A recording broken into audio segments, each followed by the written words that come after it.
विद्यार्थी मित्रांनो, सर्वांचं मनपूर्वक स्वागत आहे YBD अकॅडमी या मराठी एज्युकेशनल यूट्यूब चॅनलवरती।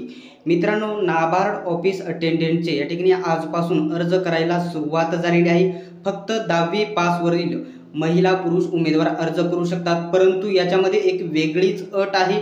कोणते शिक्षण, किती शिक्षण झाले असल्यास भरू शकत नाही आणि वेगवेगळ्या अटी आहेत। 2 अटी, 3 अटी, 4 अटी, 100% डिटेल्समध्ये माहिती मी तुम्हाला सांगणार आहे। अशाच प्रकारचे अपडेट सर्वात प्रथम बघत राहण्यासाठी YBD अकॅडमी या यूट्यूब चॅनलला सबस्क्राइब करा, सोबतच बेल आयकॉनलाही ऑन करा। तर मित्रांनो, बघू शकता आज तारीख आहे 2 ऑक्टोबर। 2 ऑक्टोबरपासून तुम्ही अर्ज करू शकता, तर 21 ऑक्टोबरपर्यंत तुम्ही अर्ज करू शकत आहात। म्हणजे जर तुमच्याकडे 18 ते 19 दिवस आहेत अर्ज करण्यासाठी, 18 ते 19 दिवस, ठीक आहे। आणि तुमची ऑनलाईन एक्झामिनेशन 21 नोव्हेंबर त्यांनी दिलेली आहे। याच्यामध्ये काही शक्यता बदल होणार नाही। एवढ्याच 2-3 दिवसामध्ये तुमचा या ठिकाणी नोव्हेंबर महिन्याच्या 21, 22, 23 या दरम्यान तुमची परीक्षा होऊन जाईल, ठीक आहे। हा पॉईंट तुमच्या लक्षात आला। आता खूप महत्त्वाचा पॉईंट मी तुम्हाला सांगणार आहे की जी मागच्या वर्षी जी भरती आलेली होती, म्हणजे 2019 मध्ये नाबार्ड ऑफिस अटेंडंटची, त्यावेळेस किती जागा होत्या? तर त्यावेळेस 73 जागा होत्या आणि त्यापैकी महाराष्ट्राला होत्या 23 जागा। यावर्षी 108 जागा आहेत, महाराष्ट्राला 35 जागा आहेत। आणि त्यावेळेस पूर्व परीक्षा एक पेपर होता, त्याच्यानंतर मुख्य परीक्षा, त्याच्यानंतर लँग्वेज प्रोफिशियन्सी टेस्ट, अशा 2 पेपर होत्या पूर्व मुख्य परीक्षा। यावर्षी एकच पेपर आणि डायरेक्टली फायनल सिलेक्शन असणार आहे। बघू शकता बुद्धिमत्ता, तुम्हाला या ठिकाणी बुद्धिमत्ता असणार आहे 30 प्रश्न 30 मार्काला, इंग्रजी व्याकरण असणार आहे 30 प्रश्न 30 मार्काला, जनरल अवेअरनेस 30 प्रश्न 30 मार्काला आणि न्यूमेरिकल ॲबिलिटी म्हणजे गणित असणार आहे 30 प्रश्न 30 मार्काला, ठीक आहे। तर मागील वर्षी कट ऑफ किती लागला होता याचा देखील तुम्हाला व्हिडिओ दिलेला आहे, तो देखील आपल्या चॅनलवरती जाऊन बघून घ्यायचा आहे। आता सर्वात महत्त्वाचं, ही परीक्षा तुम्हाला मराठीमध्ये देता येणार नाही, फक्त तुम्हाला इंग्रजीमध्ये आणि हिंदीमध्ये यापैकी एकच भाषेमध्ये तुम्हाला पेपर देता येणार आहे। तर मित्रांनो, या सर्व विषयांच्या डिटेल्समध्ये एकदम चांगल्या नोट्स तुम्हाला भेटतील। इतर कोणतेही पुस्तक घेण्याची गरज नाही।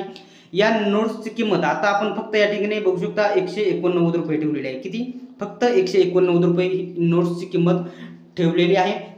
वरती तुम्हाला नंबर दिसत आहे, बघू शकता 91 39 91 39 64 31 99, ठीक आहे। या नंबरवरती पेमेंट करायचं आहे आणि त्याच नंबरवरती स्क्रीनशॉट पाठवून द्यायचा आहे। तुम्हाला सर्व नोट्स PDF स्वरूपामध्ये उपलब्ध होतील।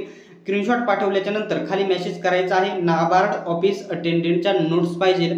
सर्व नोट्स तुम्हाला PDF स्वरूपामध्ये उपलब्ध होऊन जातील। अजूनही आपला जो नाबार्ड ऑफिस अटेंडंटचा जो स्पेशल टेलिग्राम ग्रुप आहे, जॉईन केला नसेल तर जॉईन करून घ्या। आता खूप महत्त्वाचा, जो सर्वात महत्त्वाचा विषय आणि व्हिडिओ त्याच्यासाठी बनवलेला आहे, त्या विषयाकडे आपण येत आहे। बघू शकता एलिजिबिलिटी क्रायटेरिया एज्युकेशनल क्वालिफिकेशन, तर या ठिकाणी सांगितलेलं आहे, बघू शकता a candidate should be pass 10th standard, म्हणजे फक्त 10वी पास असणे गरजेचे आहे। आणि तुम्ही वेगळ्या राज्यामध्ये देखील फॉर्म भरू शकता। ज्या स्टेट बोर्डाकडून तुम्ही पास आहात, आपल्या महाराष्ट्राकडून पास असेल तर त्याच आपल्या महाराष्ट्रामध्येच तुम्ही फॉर्म भरायचा आहे, अदर राज्यामध्ये तुम्ही फॉर्म भरू शकत नाही। आता इथं जर एक महत्त्वाचा विचार केलेला आहे, हा जो बँकिंगचा जो बघू शकता बँकिंगचा क्रायटेरिया आहे, रूल्सनुसार त्यांनी एक इथे नियम दिलेला आहे, तो तुम्ही बघून घ्यायचा आहे। त्याच्यानंतर सर्वात महत्त्वाचा खालचा पॉईंट आहे, तुम्ही नीट समजून घ्या। द कॅन्डिडेट बघू शकता should be an undergraduate, बघू शकता ॲज सन 1/10/2024, म्हणजे जे उमेदवार भरू शकत आहात, म्हणजे ज्यांचं ग्रॅज्युएशन झालं, कंप्लीट झालं नाही कधीपर्यंत, तर 1/10/2024 पर्यंत ज्यांचं ग्रॅज्युएशन कंप्लीट झालेले नाही तेच उमेदवार भरू शकणार आहात। त्याच्यानंतर पुढे बघू शकता, पुढे पूर्ण समजून सांगणार आहे।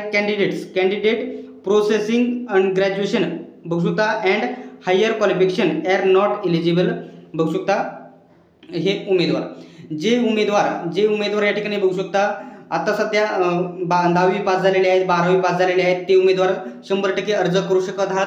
परंतु जे उमेदवार ग्रॅज्युएशनच्या फर्स्ट इयरला, सेकंड इयरला, थर्ड इयरला आहेत, ते देखील उमेदवार तुम्ही या ठिकाणी अर्ज करू शकत आहात। फक्त कधी कोणते उमेदवार भरू शकत नाही अर्ज? तर बघू शकता जर फक्त ज्यांचं रिझल्ट आलेले आहे, ग्रॅज्युएशन TY कंप्लीट झालेले आहे, डिग्री कंप्लीट झालेले आहे, ते उमेदवार भरू शकत नाहीत। फर्स्ट इयरला असो, सेकंड इयरला असो, थर्ड इयरला असो, तुम्ही अर्ज करू शकत आहात। परंतु जे उमेदवार पास झालेले आहेत, त्यांचा रिझल्ट आलेला आहे, ते उमेदवार इथे अर्ज करू शकत नाहीत। आता मुलांचा दुसरा एक प्रश्न येईल की समजा माझं ग्रॅज्युएशन झालेलं आहे, समजा तरी देखील मी फॉर्म भरला, तर चालेल, तुम्हाला फॉर्म भरता येईल, तुम्हाला या ठिकाणी पेपर देखील देता येईल, परंतु तुम्हाला सिलेक्शन देता येणार नाही. तुमचं या ठिकाणी ग्रॅज्युएशन कंप्लीट झालेलं आहे की नाही हे तपास करणे RBI साठी एकदम नॉर्मल गोष्ट आहे. ज्यावेळेस त्यांना माहीत होईल, लगेच डॉक्युमेंट व्हेरिफिकेशनमध्ये ज्यावेळेस माहीत होईल तेथेच तुम्हाला अपात्र केले जाईल. त्यापेक्षा डोकं लावू नका. ज्यांचं ग्रॅज्युएशन कंप्लीट झालेलं आहे, रिझल्ट आलेला आहे, त्या उमेदवारांनी फॉर्म भरायचा नाही. जे उमेदवार फर्स्ट इयरला आहेत, सेकंड इयरला आहेत, थर्ड इयरला आहे, रनिंगमध्ये आहेत, सध्या शिक्षण चालू आहे ग्रॅज्युएशनचं, ते उमेदवार अर्ज करू शकत आहात. ज्यांचं कंप्लीट झालेलं आहे ते उमेदवार अर्ज करू शकत नाही.